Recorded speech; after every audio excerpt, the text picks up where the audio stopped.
আঘাত নয়, ছোঁয়াও নয়, কেবল বাতাসে দোলা দিয়েছে ইসরায়েলের বোমা। এই এক লাইনেই যেন ফুটে ওঠে তেহরানের আত্মবিশ্বাস। ইরান এখন দাবি করছে ইসরায়েলের হামলায় তাদের ক্ষেপণাস্ত্র ঘাঁটিগুলোর একটি দানাও নড়ে ওঠেনি।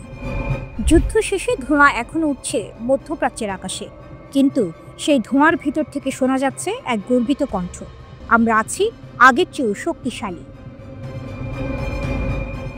ইরানের ইসলামী বিপ্লবী রক্ষী বাহিনী IRGCর উপসমন্বয়কারী জেনারেল মোহাম্মদ রেজা নাকভি বলেন, ইসরায়েল দাবি করছে তারা ইরানের ক্ষেপণাস্ত্র কেন্দ্রগুলিতে বড় আঘাত এনেছে, কিন্তু সেটি বলা মানে বাড়াবাড়ি। বাস্তবে তাদের আঘাতে আমাদের পালকের ছোঁয়াও লাগেনি, বলেন তিনি। নাকভি জানান, ইসরায়েলের উন্নত প্রযুক্তি আর আধুনিক বোমা দিয়েও তারা কিছুই করতে পারেনি। আমাদের উৎক্ষেপণ কেন্দ্রগুলো আক্রমণের পরপরই সক্রিয় হয়ে গেছে, ক্ষেপণাস্ত্র ব্যবস্থা এক মুহূর্তের জন্য বন্ধ হয়নি। ইসরায়েল দাবি করছে তারা ইরানের অধিকাংশ ক্ষেপণাস্ত্র উৎক্ষেপক ধ্বংস করেছেন, কিন্তু ইরান বলছে এটা শুধু ভুল নয়, নিখাত মিথ্যা। ইরানের দাবি তাদের 1% উৎক্ষেপকও ধ্বংস হয়নি, বরং সবগুলো স্থানীয়ভাবে তৈরি ও কার্যক্ষম। আমাদের প্রতিটি ক্ষেপণাস্ত্র ইরানের মাটিতে, ইরানের হাতে গড়া, বলেন নাকভি। আরও বড় চমক, ইরান এখন নতুন করে আরও 10,000 ক্ষেপণাস্ত্র তৈরির পথে। শুধু প্রতিরক্ষা নয়, এটি এখন তেহরানের জন্য এক আত্মমর্যাদার প্রতীক। নাকভির ভাষায়, আমরা শুধু ইসরায়েলকে মোকাবিলা করছি না, আমাদের চারপাশে রয়েছে মার্কিন ঘাঁটি, পারস্য উপসাগরের ড্রোনের নজরদারি, গুপ্তচর বৃত্তি আর রাজনৈতিক চাপ। সব সামলে ইরান দাঁড়িয়ে আছে অটল, অদম্য। এই প্রেক্ষাপটে IRGC উন্মোচন করেছে তাদের 2টি নতুন ক্ষেপণাস্ত্র, ইমাদ ও কাদের। ভূগর্ভস্থ ঘাঁটিতে টেলিভিশনে সম্প্রচারিত এক আয়োজনে প্রদর্শিত হয় এই আধুনিক অস্ত্র। কাদের ক্ষেপণাস্ত্রে ব্যবহৃত হয়েছে উন্নত ইলেকট্রনিক প্রতিরোধ ব্যবস্থা, যা শত্রুর সিগন্যাল জ্যামিং প্রতিহত করতে সক্ষম। অন্যদিকে ইমাদকে আধুনিকীকরণ করে সম্পূর্ণরূপে কার্যকর করা হয়েছে। IRGCর অ্যারোস্পেস কমান্ডের এক শীর্ষ কর্মকর্তা বলেন, আমাদের ক্ষেপণাস্ত্র শক্তি প্রতি ঘন্টায় বৃদ্ধি পাচ্ছে। সদ্য উন্নত করা ক্ষেপণাস্ত্রগুলো ইতোমধ্যে লঞ্চারে বসানো হয়েছে, শুধু আদেশের অপেক্ষা। এদিকে ইরানের সংসদের অর্থনীতি কমিশনের চেয়ারম্যান শামসুদ্দিন হোসাইনি ইঙ্গিতপূর্ণ কণ্ঠ বলেন, জায়নবাদী শাসন ব্যবস্থাই এখন অঞ্চলের শান্তি ও নিরাপত্তার সবচেয়ে বড় হুমকি।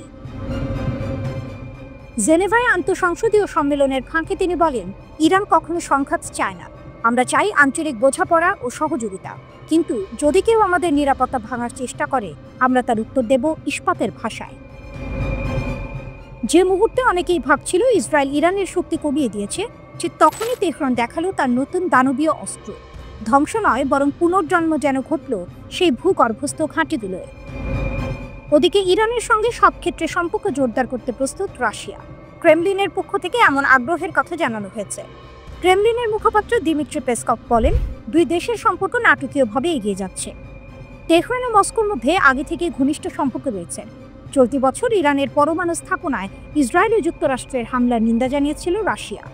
ইরান পরমাণু অস্ত্র তৈরি করছে বলে অভিযোগ দেশ দুটির, যদিও শুরু থেকেই পরমাণু অস্ত্র তৈরির বিষয়টি নাকচ করে আসছে তেহরান।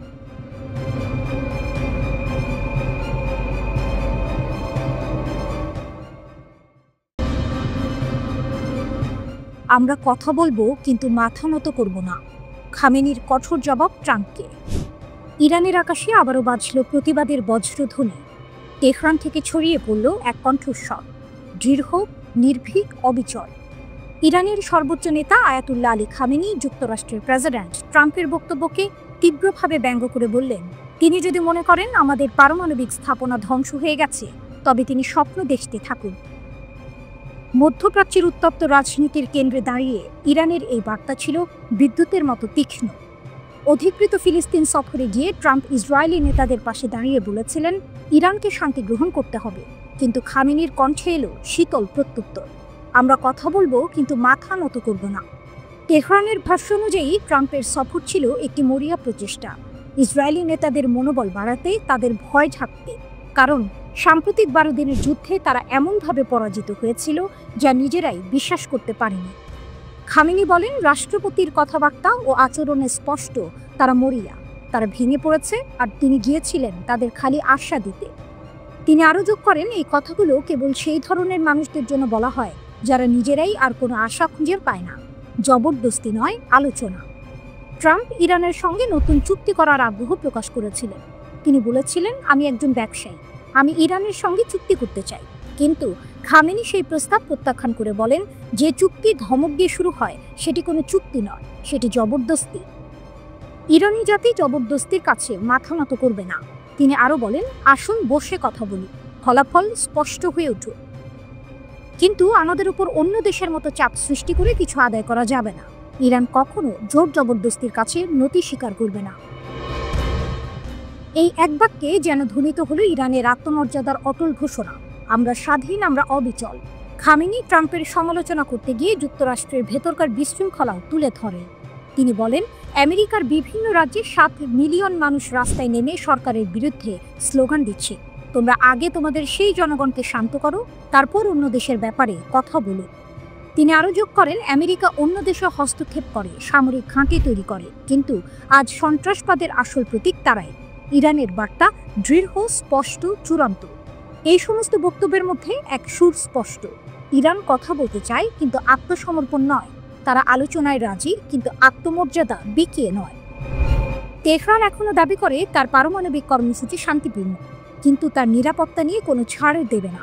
আমরা আমাদের পথেই থাকব, এই বার্তা যেন মধ্যপ্রাচ্যের বাতাসে ছড়িয়ে পড়ছে। ট্রাম্পের সফর শেষ হয়েছে, কিন্তু তেহরানের প্রতিধ্বনি এখনো কাঁপাচ্ছে কূটনৈতিক মঞ্চ।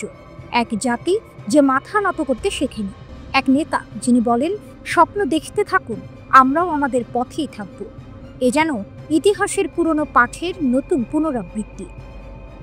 ইরান কথা বলে না কোমল স্বরে, বরং আগুনে ভেজা আত্মমর্যাদার ভাষায়। আর আজ সেই ভাষা আবার কাঁপিয়ে দিল বিশ্ব রাজনীতির অস্থির প্রান্তরকে।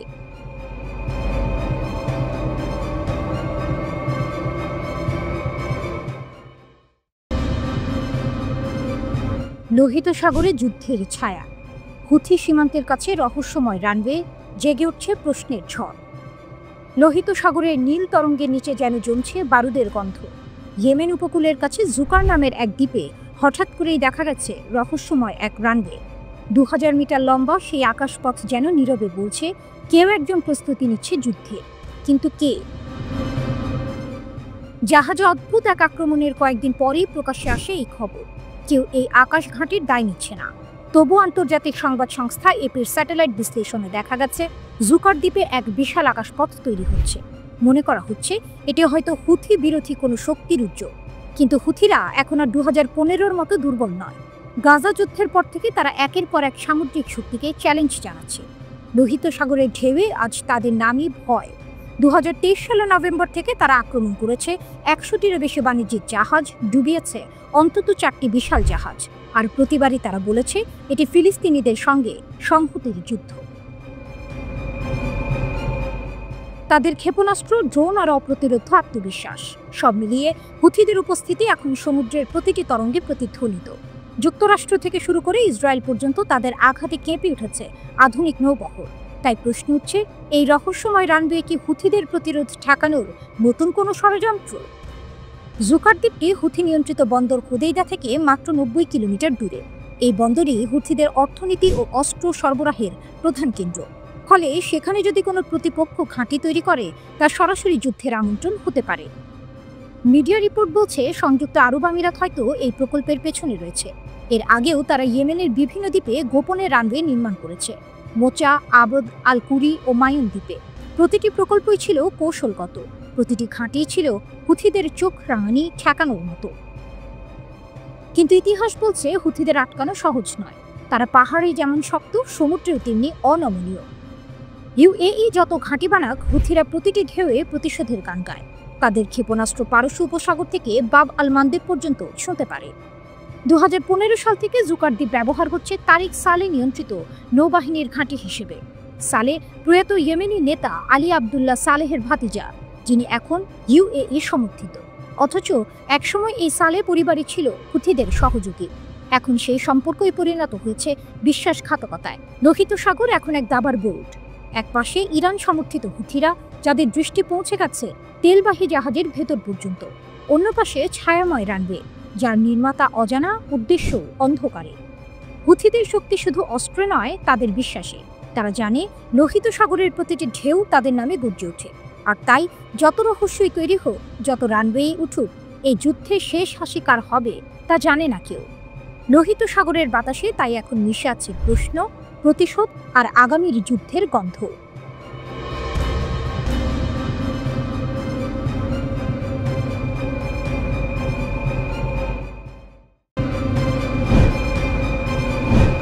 দুর্গটা ভাঙলেন, কিন্তু তাতে কি মিশে গেল হৃদয়? মাটির ভিতরও যদি অগ্নি থাকে, তবে কিভাবে প্রতিরোধ থামবে? যেন গাজার আজকে ছবি বর্ণনা করে। ইসরায়েল যতই জান্তবজান স্থাপন করেন, যতই বোমা বর্ষণ করে, বাস্তবতা বলছে হামাসকে পুরোপুরি মুছে ফেলা সম্ভব হয়নি। কেন? এই প্রশ্নের উত্তর শুধু অস্ত্র বা কৌশলে মিলবে না, তা সামাজিক, রাজনৈতিক ও মানসিক স্তরে খুঁজে নিতে হবে। রিপোর্ট আল জাজিরার। ইসরায়েল হামাসকে পুরোপুরি পরাস্ত করতে এখনও বদ্ধপরিকর। মার্কিন প্রেসিডেন্ট ডোনাল্ড ট্রাম্পের মধ্যস্থতায় যুদ্ধবিরতি চুক্তির পরও তারা এমন মনোভাব প্রকাশ করেছে। তবে বাস্তবতা হলো তাদের পক্ষে হামাসকে পরাস্ত করা সম্ভব নয়, এমনটি দাবি করেছেন ব্রিটিশ গবেষক আজিম ইব্রাহিম। তিনি ওয়াশিংটনের নিউজ লাইন্স একাডেমির পরিচালক। এ বিষয়ে দ্য ন্যাশনাল ইন্টারেস্ট ম্যাগাজিনে তিনি একটি নিবন্ধ লিখেছেন। সেখানে তিনি বলেন, হামাসে নতুন করে অন্তত 15,000 যোদ্ধা অন্তর্ভুক্ত হয়েছে, ফলে দলটি আবার নতুন করে ঘুরে দাঁড়িয়েছে। এদের অধিকাংশ পরিপূর্ণভাবে অস্ত্রশস্ত্রে সজ্জিত। তারা ধ্বংসস্তূপ থেকে উঠে এসেছে উপত্যকায়, ইসরায়েলি আধিপত্যের কবর দিতে। বিচ্ছিন্ন করা অঞ্চল, ধ্বংসস্তূপ, তবুও হামাস আবারও উঠে দাঁড়িয়েছে। কিন্তু সেটি কি শক্তির কারণে, নাকি ব্যর্থ ব্যবস্থাপনার ফল? টুইস্ট হলো, ইসরায়েলের কয়েকটি পদক্ষেপই দীর্ঘমেয়াদে হামাসকে শক্তিশালী করেছে। ব্রিটিশ গবেষক আজিম ইব্রাহিমের মতো বিশ্লেষকদের ভাষ্য অনুযায়ী, সামরিকভাবে ঘিরে ফেললেও হামাসের আদর্শিক এবং সামাজিক ভিত্তি মোছা যায় না। গাজার অধিবাসীদের মধ্যে থাকা হতাশা, দারিদ্র্য, জীবনযাত্রার কলহ, এসবই এক ধরনের ক্রমাগত প্ল্যাটফর্ম ইস্যু, যেখানে একটি সংগঠন সহজেই রাজনৈতিক ও সামাজিক ভূমিকা গ্রহণ করতে পারে। এই ভূমি মানসিক মিশ্রণে হামাসকে কেবল একটি সশস্ত্র গ্যাং নয়, বরং একটি রাজনৈতিক ও আদর্শিক প্রসঙ্গে রূপান্তরিত করে। যুদ্ধক্ষেত্রে কিছু ফল পাওয়া গেল, নেতাদের ক্ষতি, টানেল ধ্বংস, নিয়ন্ত্রিত এলাকায় সাময়িক দখল। কিন্তু এই সবই কেবল সাময়িক সাফল্য। যেটা বদলায়নি তা হলো গাজার মানুষের অভিজ্ঞতা, অবহেলা, অবরুদ্ধতা, রাজনৈতিক বিকল্পের অভাব। ফলত অনেকেই মনে করে যে হামাসই সবচেয়ে কার্যকর প্রতিরোধ প্রদান করে। এই অনুভূতি তাদের জনপ্রিয়তা বাড়ায়, আর তা যুদ্ধবিরতির পরেও কমেনি, বরং বেড়েছে। হামাস এখন পরাজিত না হয়েই যুদ্ধের পাট চুকিয়ে ফেলতে পেরেছে, আর এটা এমনি হয়ে যায়নি। বিশ্লেষকরা দীর্ঘদিন ধরেই বলে আসছেন যে হামাসকে সামরিকভাবে পরাজিত করা সম্ভব নয়, কারণ এরা শুধুই একটি যোদ্ধা দল নয়, বরং এটি আন্তর্জাতিক ও আদর্শিক পরিসরেও প্রথিত। ফিলিস্তিনি সমাজের গভীরে এর শেকড় রয়েছে, যা উপড়ানো সম্ভব নয়। ইসরায়েল হামাসের বিরুদ্ধে পূর্ণ বিজয়ের যে স্বপ্ন দেখছে, এটা আসলে মরীচিকা। এই যুদ্ধে যদিও হামাসের নেতৃবৃন্দ ক্ষতিগ্রস্ত হয়েছে, কিন্তু তারা এখন অভিযান চালিয়ে যেতে সক্ষম। হামাসের জনপ্রিয়তা বৃদ্ধি। ব্রিটিশ গবেষক ইব্রাহিম জানান, ইসরায়েলের সাম্প্রতিক আগ্রাসনে গাজার নাগরিক কাঠামো বিলীন হয়ে গেছে। এতে হাজার হাজার মানুষ নিহত হয়েছে, বাস্তুচ্যুত হয়েছে কয়েক মিলিয়ন। অনেক এলাকা একেবারেই মাটির সাথে মিশে গেছে। তদুপরি যে প্রেরণা থেকে হামাসের জন্ম, তা এখনো বহাল আছে, বরং উত্তরোত্তর তা বৃদ্ধি পাচ্ছে।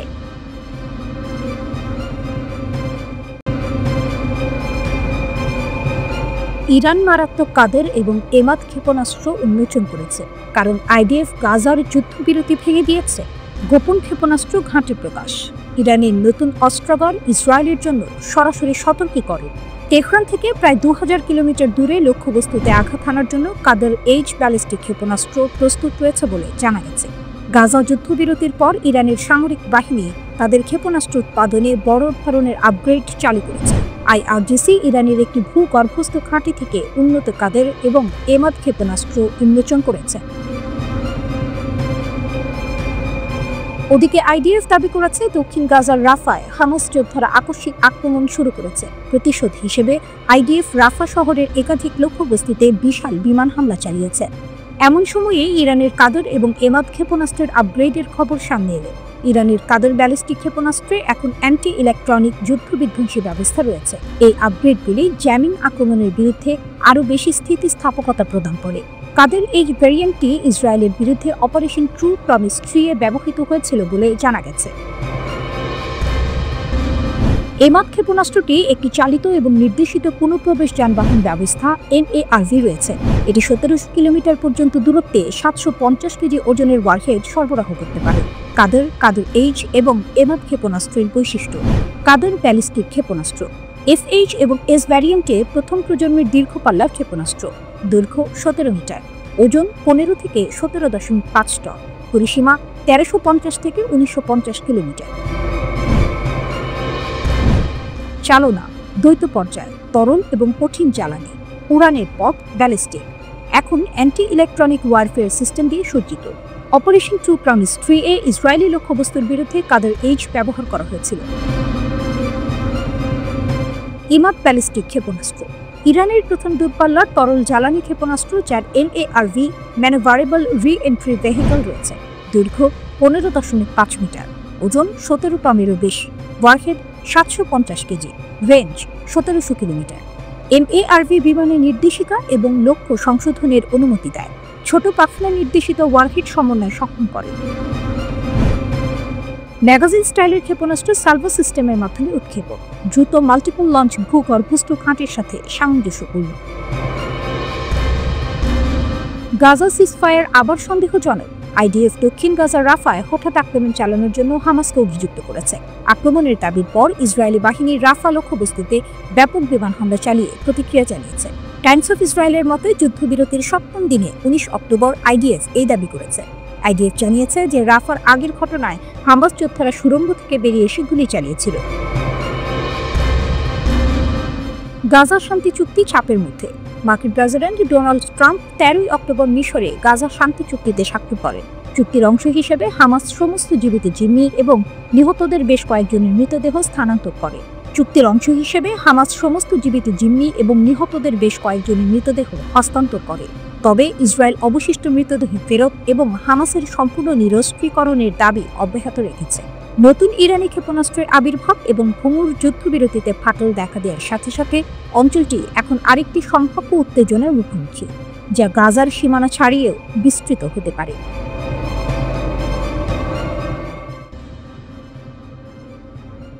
ইসরায়েলের সাইবার দেয়ালে যেন বিশাল ফাটল ধরল। ইরান ঘেঁষা এক হ্যাকার গ্রুপ প্রকাশ করেছে এমন তথ্য যা তেল আবিবের প্রতিরক্ষা গোপনীয়তাকে কাঁপিয়ে দিয়েছে। 17 জন শীর্ষ সামরিক বিজ্ঞানীর ব্যক্তিগত তথ্য ফাঁস হওয়ার পর এখন ইসরায়েল জুড়ে নেমেছে উদ্বেগের ছায়া। ইসরায়েলি নিরাপত্তা বলয়ে হঠাৎই অদ্ভুত সাইবার ঝড়। হান্দালা নামের এক হ্যাকার গ্রুপ দাবি করেছে তারা প্রথমবারের মতো ইসরায়েলের সবচেয়ে গুরুত্বপূর্ণ সামরিক গবেষকদের ব্যক্তিগত তথ্য প্রকাশ করেছে। ইরানের আধা সরকারি সংবাদ মাধ্যম মেহের নিউজ এজেন্সি এই খবরটি প্রকাশ করার পর মধ্যপ্রাচ্যের গোয়েন্দা মহল উত্তপ্ত হয়ে উঠেছে। গ্রুপটির বিবৃতি অনুযায়ী এটি অভূতপূর্ব এক তথ্য ফাঁস। ইসরায়েলের সামরিক গবেষণা প্রতিষ্ঠানের সেই সব বিজ্ঞানীর পরিচয় তারা প্রকাশ করেছে যারা নাকি গাজা ও লেবাননে নিরস্ত্র মানুষের উপর ব্যবহৃত অস্ত্র ও প্রযুক্তি তৈরি করতে। বিবৃতিতে আরও বলা হয়েছে, আজ আমরা প্রথমবারের মতো ইসরায়েলের যুদ্ধযন্ত্রের মূল স্থপতিদের মুখোশ উন্মোচন করছি। এরা সেই মানুষ যাদের হাতেই জন্ম নিয়েছে বোমা, ড্রোন আর কৃত্রিম বুদ্ধিমত্তা ভিত্তিক হত্যাযজ্ঞ। কিন্তু এখানেই শেষ নয়। মেহের নিউজ বলছে, হান্দালা গ্রুপের সদস্যরা শুধু নাম ও ছবি নয়, তাদের কর্মস্থল, ইমেইল, এমনকি পারিবারিক যোগাযোগের তথ্য প্রকাশ করেছে। যদি এটি সত্যি হয় তবে এটি ইসরায়েলের ইতিহাসে সবচেয়ে বড় সাইবার লিগগুলোর একটি হতে পারে। আন্তর্জাতিক সংবাদ মাধ্যমগুলো অবশ্য এখনও এই তথ্যের সত্যতা যাচাই করতে পারেনি। তবুও ইসরায়েলের সাইবার নিরাপত্তা বিভাগ ও প্রতিরক্ষা গোয়েন্দা সংস্থাগুলো নাকি জরুরি বৈঠকে বসেছে। তেল আবিবের কোনো সরকারি সংস্থা এখন পর্যন্ত এই বিষয়ে আনুষ্ঠানিক প্রতিক্রিয়া জানায়নি, কিন্তু দেশটির অভ্যন্তরে এক ধরনের নীরব আতঙ্ক ছড়িয়ে পড়েছে। কারণ সামরিক গবেষকদের তথ্য ফাঁস মানে শত্রুপক্ষ এখন সরাসরি তাদের টার্গেট করতে পারবে। ইরানের শক্তি ও বার্তা। এই ঘটনার পিছনে ইরানের ছায়া স্পষ্ট বলেই মনে করছেন বিশ্লেষকরা। হান্দালা গ্রুপের নাম বহুবার উঠে এসেছে ইরান সমর্থিত সাইবার যুদ্ধের অভিযানে। সাম্প্রতিক বছরগুলোতে যুক্তরাষ্ট্র ও ইসরায়েল উভয়েরই ডিজিটাল অবকাঠামোয় হামলার চেষ্টা চালিয়েছে এই গোষ্ঠী। এবার তারা শুধু তথ্য চুরি নয়, মানসিক যুদ্ধেও নামলেও যেখানে অস্ত্র নয়, তথ্যই অস্ত্র। ইরান, যাকে পশ্চিমারা হুমকি হিসেবে দেখে, এখন সেই ডিজিটাল যুদ্ধক্ষেত্র প্রমাণ করছে তারা কেবল ক্ষেপণাস্ত্র বা ড্রোন নয়, তথ্য প্রযুক্তিতেও এক ভয়ঙ্কর প্রতিপক্ষ। তেহরান আনুষ্ঠানিকভাবে হান্দালা গ্রুপের সঙ্গে সম্পর্ক অস্বীকার করেছে। তবে বিশ্লেষকরা বলছেন যে যুগে বুলেটের বদলে ডেটা অস্ত্র, সেই যুগে প্রতিশোধের পথও বদলে গেছে। যদি এই তথ্য ফাঁস সত্যি হয়, তবে এটি ইসরায়েলের প্রতিরক্ষা গোয়েন্দা ব্যবস্থার প্রতি আস্থায় এক বিরাট ধাক্কা। বিশেষ করে গাজার সাম্প্রতিক সংঘাতের পর ইসরায়েল যখন ভেতর বাহির উভয় চাপ সামলাচ্ছে, তখন এমন তথ্য চুরি তাদের মনোবল নাড়িয়ে দিতে পারে। সাইবার নিরাপত্তা বিশ্লেষকদের মতে এটি শুধু একটি হ্যাক নয়, এটি মনস্তাত্ত্বিক আঘাত, যা শত্রুপক্ষকে দেখিয়ে দিল ইসরায়েলের প্রতিরক্ষা বলয় আসলে ততটা অজেয় নয়। ইরানের মাটি থেকে ওঠা এই ডিজিটাল ঝড় যেন নতুন যুগের যুদ্ধের ঘোষণা। বোমা বা ক্ষেপণাস্ত্র নয়, এবার যুদ্ধ লড়া হচ্ছে তথ্যের ময়দানে। ইসরায়েল তার সাইবার প্রাচীর যতই শক্ত করুক না কেন, ইরানের মতো প্রযুক্তিগত সক্ষম প্রতিপক্ষের সামনে এই লড়াই এখন এক নতুন নাটকীয় অধ্যায়ে প্রবেশ করেছে। ওয়াশিংটনের নীরব করিডোরগুলোতে এখন সবচেয়ে বেশি যে প্রশ্নটি ঘুরছে তা হল, সৌদি আরব কি যুক্তরাষ্ট্রের নিরাপত্তা ছাপার নিচে ঢুকতে চাইছে? মধ্যপ্রাচ্যের বালুকা বেলায় যখন নতুন নতুন যুদ্ধের হাওয়া বইছে, তখন সৌদি আরবের যুবরাজ মোহাম্মদ বিন সালমান MBS যুক্তরাষ্ট্রের সঙ্গে একটি বিশাল প্রতিরক্ষা চুক্তি করতে মরিয়া। এমন একটি চুক্তি যা বলবে সৌদির ওপর আক্রমণ মানে আমেরিকার ওপর আক্রমণ। এটাই এখন রিয়াদের সবচেয়ে বড় কূটনৈতিক লক্ষ্য। চুক্তির পটভূমি, নিরাপত্তার রাজনীতি। ব্রিটিশ সংবাদপত্র ফিনান্সিয়াল টাইমস জানিয়েছে, MBS আগামী মাসে হোয়াইট হাউসে গিয়ে এই প্রতিরক্ষা চুক্তি চূড়ান্ত করতে চান। এক মার্কিন কর্মকর্তা নিশ্চিত করেছেন, যুবরাজের সফরের সময় কিছু স্বাক্ষর হতে পারে, যদিও বিস্তারিত এখনো গোপন রাখা হয়েছে। এই চুক্তি হবে অনেকটা যুক্তরাষ্ট্র কাতারের চুক্তির মতো, যেখানে যুক্তরাষ্ট্র ঘোষণা করেছিল কাতারে কোনো হামলা হলে যুক্তরাষ্ট্র সব ধরনের পদক্ষেপ নেবে, কূটনৈতিক, অর্থনৈতিক, এমনকি সামরিকও। কিন্তু এই ঘোষণার পরেই উপসাগরীয় অঞ্চলে আলোড়ন পড়ে যায়, কারণ ঠিক তার আগেই ইসরায়েল দোহায় হামাস নেতাদের লক্ষ্য করে ক্ষেপণাস্ত্র হামলা চালিয়েছিল। এটি কেবল হামাস বা কাতারের বিষয় ছিল না, বরং উপসাগরীয় দেশগুলো হঠাৎ বুঝে গেল তাদের আঞ্চলিক নিরাপত্তা কতটা অনিশ্চিত।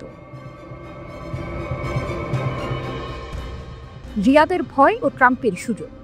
সৌদি আরব দীর্ঘদিন ধরে যুক্তরাষ্ট্রকে তাদের নিরাপত্তার অভিভাবক মনে করে, কিন্তু ইসরায়েলের ক্রমবর্ধমান সামরিক অভিযান, গাজায় যুদ্ধ এবং ইরানের ছায়া ঘনিয়ে আসায় MBS বুঝেছেন নতুন বাস্তবতায় পুরনো বন্ধুত্ব যথেষ্ট নয়।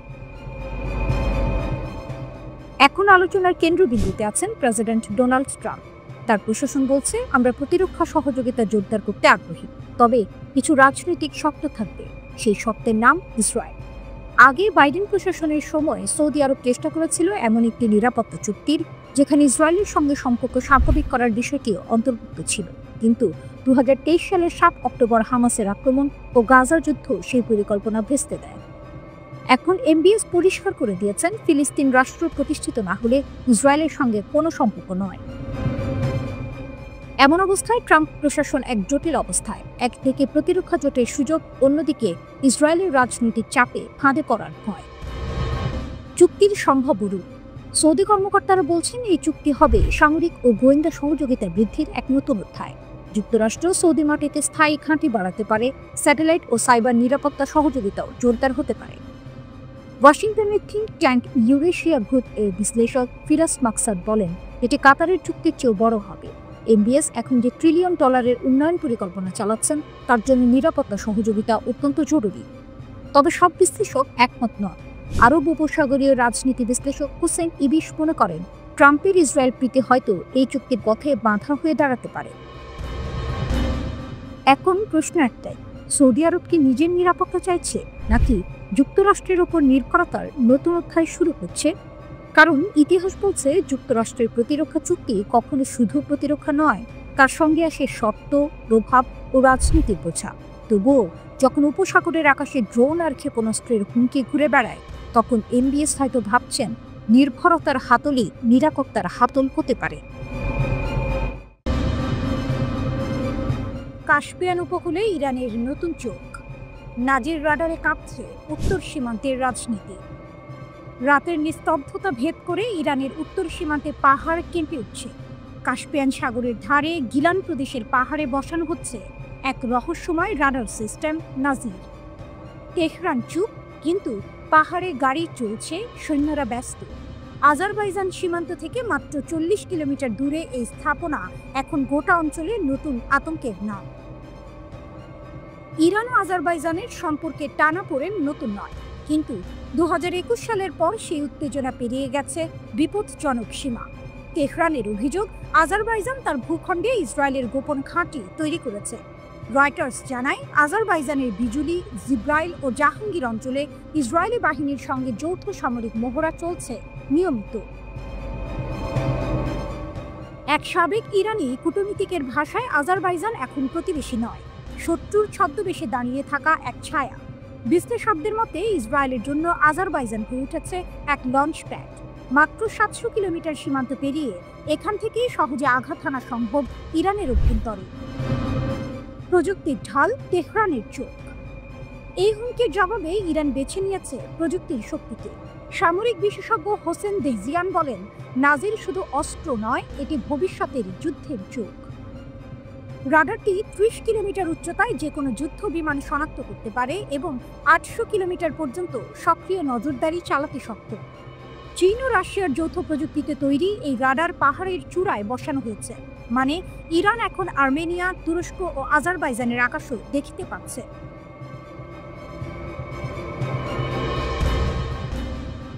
টাইমস অফ ইরান জানায়, নাজিরের 360 ডিগ্রি কভারেজ এটিকে বিশ্বের অন্যতম শক্তিশালী রাডার হিসেবে প্রতিষ্ঠিত করেছে।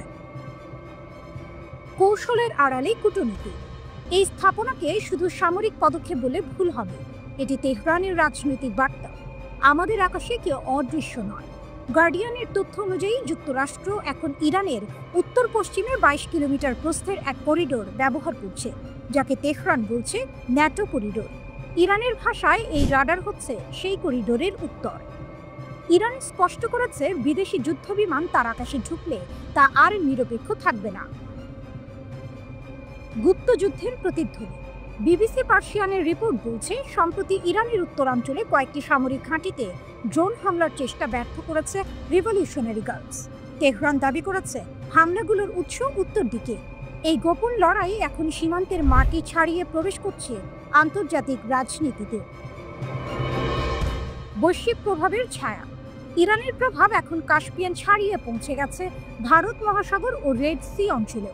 ফ্রান্স 24 জানিয়েছে, মাদাগাস্কারের সাম্প্রতিক রাজনৈতিক অস্থিরতার পেছনেও ইরান সমর্থিত নেটওয়ার্ক কাজ করেছে বলে ধারণা করা হচ্ছে। বিশ্লেষকরা বলছেন, তেহরানের লক্ষ্য স্পষ্ট, ইউরোপে জ্বালানি সরবরাহের রুটে নিজের উপস্থিতি শক্ত করা। ভোরের আলো ফুটছে গিলানের পাহাড়ে, কুয়াশার ভেতর নীরবে ঘুরছে নাজিরের অ্যান্টেনা, প্রতিটি সিগন্যাল যাচাই করছে নিখুঁতভাবে। ইরানের প্রতিরক্ষা মন্ত্রণালয়ের মুখপাত্র ব্রিগেডিয়ার আহমেদ খাতিরের কণ্ঠে শোনা গেল দৃঢ় উচ্চারণ, উত্তর সীমান্তের প্রতিটি নড়াচড়া এখন আমাদের চোখে ধরা পড়ে, কোনো বিদেশি ঘাঁটির কার্যকলাপ অদেখা থাকবে না। আল মনিটর লিখেছে, নাজির রাডার স্থাপনের মধ্য দিয়ে ইরান কার্যত কাস্পিয়ান উপকূলে গড়ে তুলেছে এক নো ফ্লাই জোন। হয়তো সেটাই ইরানের বার্তা, তারা যুদ্ধ চায় না, কিন্তু আকাশে বাজ পড়লে তারা নীরব থাকবে না।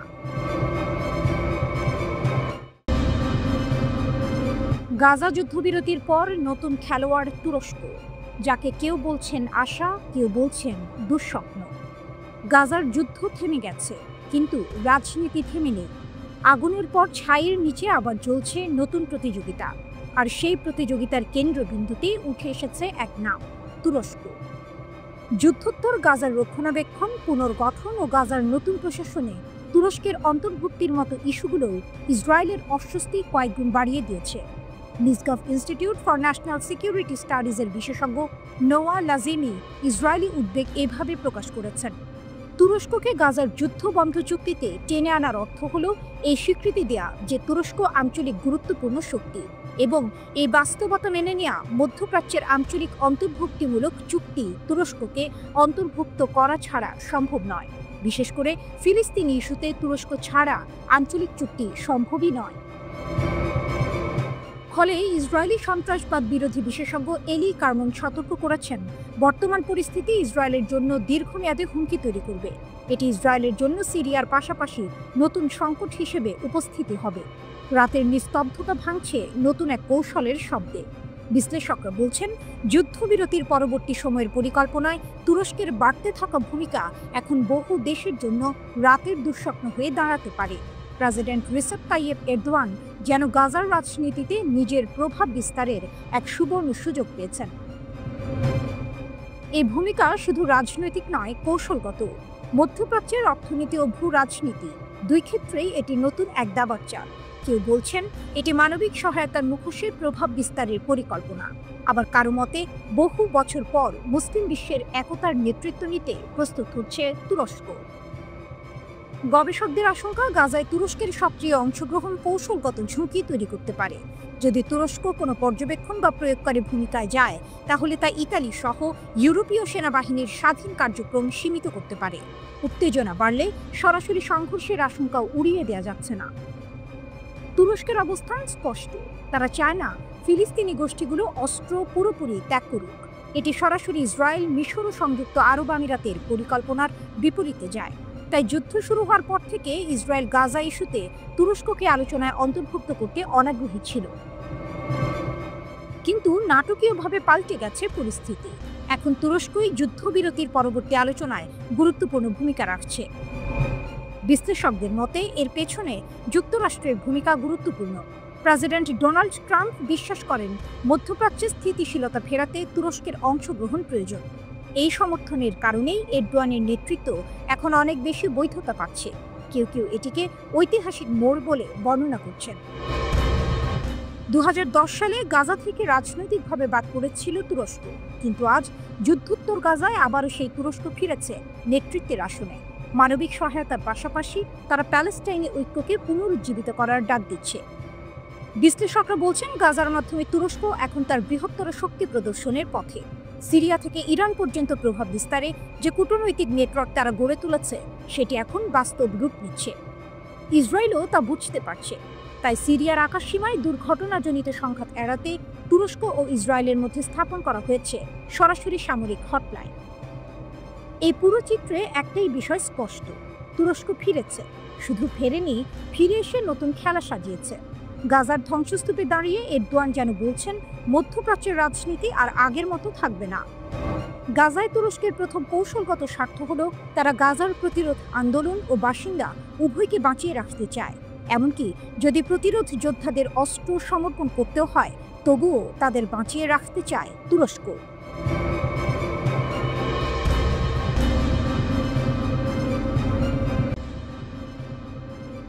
রাশিয়া নতুন দানবীয় বোমা নিক্ষেপ করল।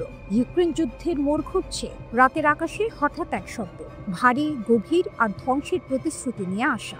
ইউক্রেনের খার্কিভ ওব্লাস্টের লোজোভা শহরে যখন বোমাটি আছড়ে পড়ল, তখনই স্পষ্ট হয়ে গেল রাশিয়া যুদ্ধের এক নতুন অধ্যায় শুরু করেছে।